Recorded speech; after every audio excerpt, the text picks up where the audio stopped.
దాంట్లో ఎలాంటి సందేహం లేదు. మా నాయకుడు కానీ ఆయన కుటుంబ సభ్యులు కానీ ఏనాడు తప్పు చేయలేదు. గతంలోనే నేను చెప్పా, లోకేష్గా నేను ఒక్క పొరపాటు చేసిన, ఒక్క తప్పు చేసిన నన్ను జైలుకి పంపించే మొదటి వ్యక్తి చంద్రబాబు నాయుడు గారు. అదే మా తెలుగుదేశం పార్టీకి కుటుంబానికి ఉన్న చిత్తశుద్ధి.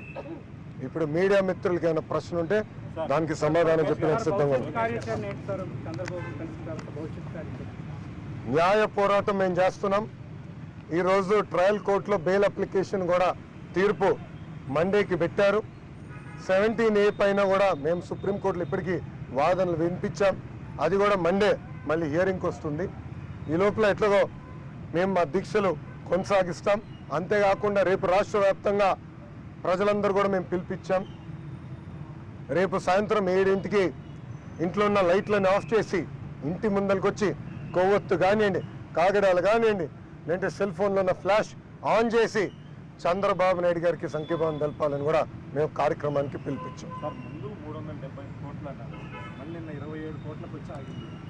తప్పు బ్రదర్, 3000 కోట్లు అన్నారు, తర్వాత 370 కోట్లు అన్నారు, ఇప్పుడు 27 కోట్లు అంటున్నారు.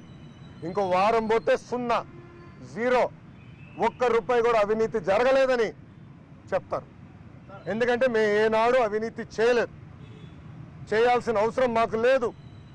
నీతి నిజాయితీగా 1992 నుంచి తల్లి కానీ 2013 నుంచి బ్రహ్మని కానీ ఒక క్రమశిక్షణ పట్టుదలతో హెరిటేజ్ నడిపించారు.